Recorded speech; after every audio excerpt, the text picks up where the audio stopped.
Jaan Ranna, Nublu, ootamatu külaline. Ühes elava liiklusega linnaosas 2 laia tänava vahel asus tuletõrjemaja. Tuletõrjemaja 2. ja 3. korrusel olid tuletõrjujate ruumid, aga alumisel korrusel kõrgete väravate moodi uste taga seisid helepunased autod. Iga hetk valmis sireenid ja kuljatas välja sõitma. Päeval, millest meie jutt algab, olidki punased autod välja sõitnud. Võib-olla oli mõnes puumajas jäetud ahi järelevalvata. Niisugust hooletust kahjuks juhtub. Võib-olla oli mõnes kõrges kivimajas unustatud kuum triikraud lauale. Ka niisugust hooletust kahjuks juhtub.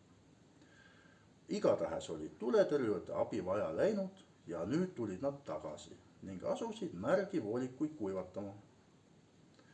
Voolikute kuivatamiseks oli tuletõrjujatel kõrge torn õuenurgas. Niisugused tornid on enamasti kõikidel tuletõrjemajade õuel. Ja kes siiani arvas, et need on valvepidamiseks, eksis suuresti. Et pikkadest tuletõrjevoolikutest vesi välja nõrguks, tuleb nad üles vinnata, aga seda on kõige parem teha kõrgetes tornides. Tuletõrjujad Mustpea ja Valgemaa olid ühe sületäie märgi voolikuid juba rippuma tõmmanud ja valmistusid teise sületäiega seda sama tegema, kui märkasid väikest koera, kes torni tsementpõrandale tilkunud vett lakkus. Tuletõrjujad jäid koera vaatama. Oleks nagu taks, Ütles Mustpea. aga ei ole ka. Oleks nagu hagijas, Ütles Valgemaa. aga ei ole ka. Neil mõlemal oli õigus ega olnud ka. Koeral olid tõepoolest taksikoera madalad kõverjalad ja taksikoera tugev sabavehmer. Aga samuti oli tal hagija lühike koon, hagija ümar pea ja hagija lapiline turi. On, mis ta on. Ütles Mustpea. Ta enda asi. Tõmbame aga meie need viimased voolikud kah rippuma. Nad lõpetasid päris üheaegselt. Mehed töö, koer vee lakkumise. Ja nüüd siis juhtuski, et koer tõstis koonu tuletõrjujate poole ja haugatas.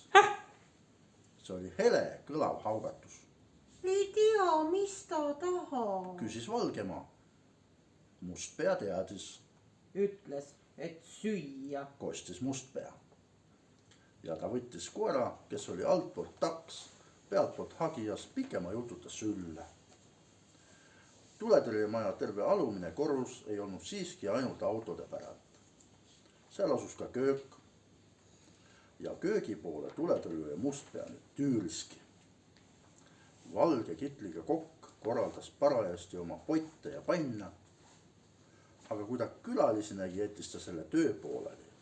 Näe, missugune lugu. Ütles Mustpea. Juua me juba saime, aga väike eine kuluks meile ka ära. Kuigi Mustpea ütles me ja meile, sai kokk kohe aru, et einet on siiski ainult koerale vaja. Kas ta putru sööb? Küsis kokk. Väh! Tegi koer, Ütles, et sööb. teatas Mustpea. Aga kas ta piima joob? Väh! Tegi koer ja Mustpea kinnitas jälle. Ütles, et joob. Kriips kraapis kokk pajapõhjas putru. Vull valas ta pudelis piima. Seejuures tekkis tal veel üks küsimus. Ei tea, mis ta nimiga on. Küsis kokk. Mustpea kõditas koera kõrva tagant. Kuule, kutsu. Onu tahab teada, mis su nimi on. Tegi kutsu ja Mustpea kuulutas rõõmsalt. Ta ütleb, et Nublu. Rohkem küsimusi kokal ei olnud. Mees, kes veel küsimust keelel kandis, oli Valgemaa. Kuid tema ootas sellega, kuni koer söödetud sai ja tagasi õuele toodi. Imelik küll. Arutas Valgemaa. Ma muidugi ei kahtle, et keegi Mustpea koerte keelest aru saab, aga kuidas seda seletada, et esiteks tähendas auh, taha tahan putru, siis tahan piima ja lõpuks, et nimi on Nublu. Kui ta ka 4. korda peaks haugatama, ei tea, mida see veel tähendaks. Nagu tellimise peale kostiski haugatus. Nüüd see tähendas, et mida too valge mätas sind sehkeldab, kui ta ammugi peaks olema köögis kartuleid koorimas. Selgitas Mustpea ja kaaslast sinna paika jättes jooksis ta koos koeraga värava poole. Suure 2 poolega värava kõrval, kust punased autod tänavale sõitsid, oli veel teine väike värav. Mustpea lükkas väikese värava lahti ja pani koera värava taha maha. Koer keeras aeglaselt pea viltu ja uuris tuletõrjujat oma ümarate mustade silmadega. Seda viisi siis, Nublu. Ütles Mustpea. Nüüd on sul kõht täis ja meel hea. Hakka minema, kindlasti sind juba oodatatakse. Koju, Nublu, koju! Nii öelnud tahtis Mustpea värava kinni tõmmata. Kuid vaevalt said hinged kriksatada, kui koer tuletõrjuja jalgade vahelt läbi vupsas ning tagasi tuttavale õuele kihutas. Mustpea leidis põgeniku torni juurest, kus nad ennist olid kohtunud.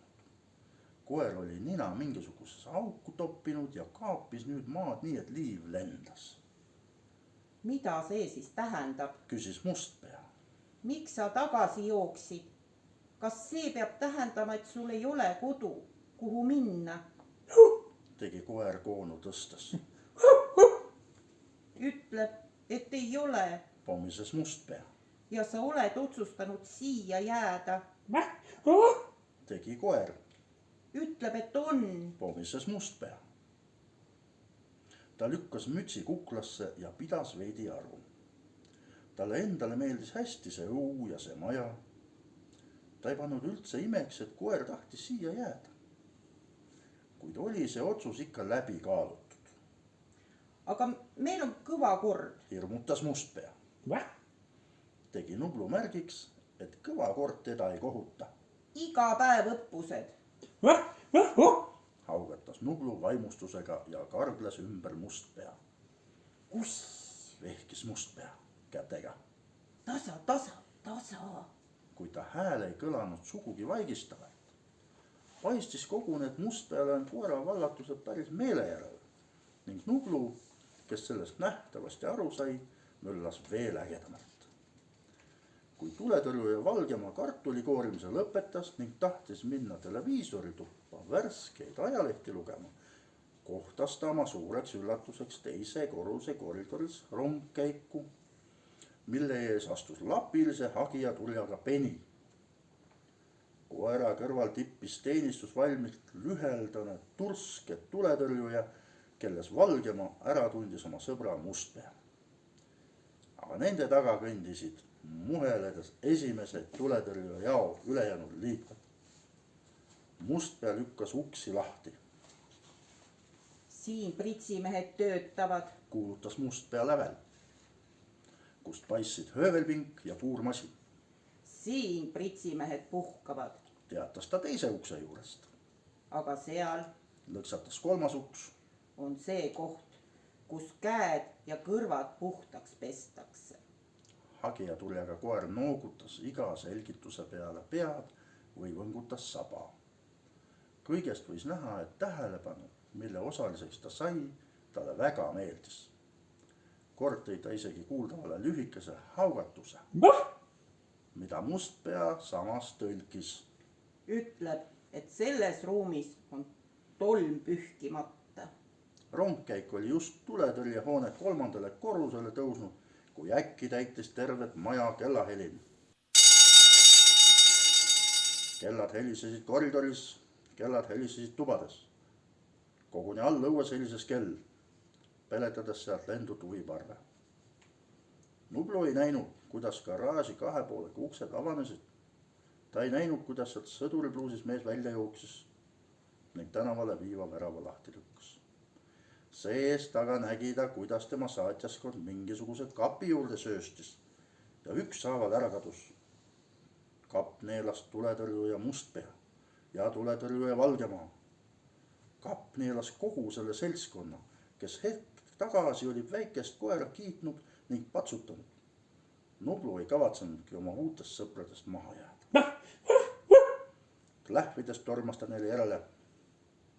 Hetk hiljem pidi ta kõik oma 16 küünist põrandasse suruma. Õnn oli, et ta oskas niisama kähku pidurdada, nägu ta oskas täishoo sisse saada. See ei olnud kapp, kuhu ta sõbrad sisse hüppasid. See oli sügavik, mille keskel kasvas oksteta puu. Kiunudes küünitas Nublu end alla vaatama. Nina ütles, et sõbrad on seal. Kõrvad kinnitasid seda sama. Ja kuna tema ei olnud orav, et siledat puud mööda alla sibada, tormas ta treppi otsima. Ta jõudis garaaži viimasel sekundil. Suur punane auto liikus juba. Ent uks, mille vahelt paistis Nublule tuttav kirsasäärik, oli veel praokil. Kõhklemata vedrutas Nublu oma kõveraid jalgu, lendas nagu kuul kabiini ja puges siis ruttu pingi alla. Oma noorusele vaatamata ei olnud ta sugugi rumal koer. Ta mõistis, et kutsumata ei ole sobiv sõidule kaasa tükkida. Aga kui seda on siiski tehtud, tuleb esialgu end varju hoida. Arvatavasti oled sa juba taibanud, mida tähendas läbilõikav kellahelin tuletõrjemajas. See tähendas häiresignaali. Kusagil oli puhkenud tulekahju.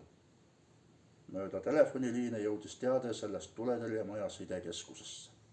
Ja seal alati valvel olev dispetšer surus sõrme elektrikella nupule. Paugu pealt jätsid tuletõrjujad senise tegevuse. Aega viitmata söössid nad autode juurde ja küllap sa panid tähele, et mitte treppe mööda. Kapp, kuhu Nublu pidi sisse kukkuma, ei olnud tegelikult mingi kapp. Ja puu, mis seal läbi kõigi korruste kasvas, ei olnud samuti mingi puu. Tegemist oli hoopis niisuguse püstkäiguga, mis läbi põrandate ja lagede alla garaaži ulatub. Ja niisuguse sileda toruga, mida mööda tuletõrjujad saavad end kiiresti autode juurde libistada. Mõnikümmend sekundit pärast häiret kihutasid punased autod juba õnnetuspaiga suunas. Meeskond aga tõmbas ülle autoistmel ootavaid presentjakke ja kiskus jalga presentpükse. Selleks ajaks, kui mehed hakkasid kiivreid pähe vajutama, jõudis Nublu juba unustada, et ta on ilma loata autosse hüpanud. Mustpea presentpükste sääred lotendasid pärista koonu ees. Nublu haaras ühe sääreserva hammaste vahele ja sakutas seda natuke. Niisugune üleannetus ei jäänud Mustpeale märkamata. Ohoo, Ütles Mustpea. mulle paistab, meil on jänes pardal. Aga muidugi ta eksis. Nagu me juba teame, ei olnud jänest. Seal oli koer nimega Nublu. Niimoodi juhtuski, et Nublu sõitis koos tuletõrjujatega tulekahju kustutama. Kui ma nüüd ütleksin, et Nublust oli tulekahju kustutamisel palju abi, oleks tegu liialdamisega. Aga seda, et ta tuletõrjujate tööst üldse osa ei võtnud, ei saa ka ütelda. Kui voolikuid laiali veeti, haaras Nublu neist kinni ja aitas sikutada. Kui voolikuid kokku keriti, oli ta valmis neid uuesti laiali puistama. Aga kui üks väike poiss tahtis tuletõrjujate juurde joosta, haugatas Nublu tema peale kurjalt. Ja see oli õigesti tehtud. Sest väikestel poistel ei ole tõesti tarvis tuletõrjujate tööd segada. Mustpea jäi Nubluga väga rahule. Kui punased autod koju tagasi jõudsid, kiitis Mustpea ka ülemustele koera, kellel on jalad nagu taksil ja koon nagu hagi all. Aga Valgemaa samal ajal mehkeldas köögis, nuiatas kokalt uuele võitjale preemiat. Nublu ise ei pannud imetluski ära millekski. Oma kõveraid jalgu kiiresti liigutades nuhkis ta läbi garaaži ja vaatas töökodadesse ja loengusaali. Loomupärane Anne, tuletõrjujaks sündinud. Püüdis ta vasem kõrv kinni, Mustpea hääle. Kuid samad lendas see hääl paranes kõrvast jälle välja. Nublu ju ei teadnud, et jutt käib temast.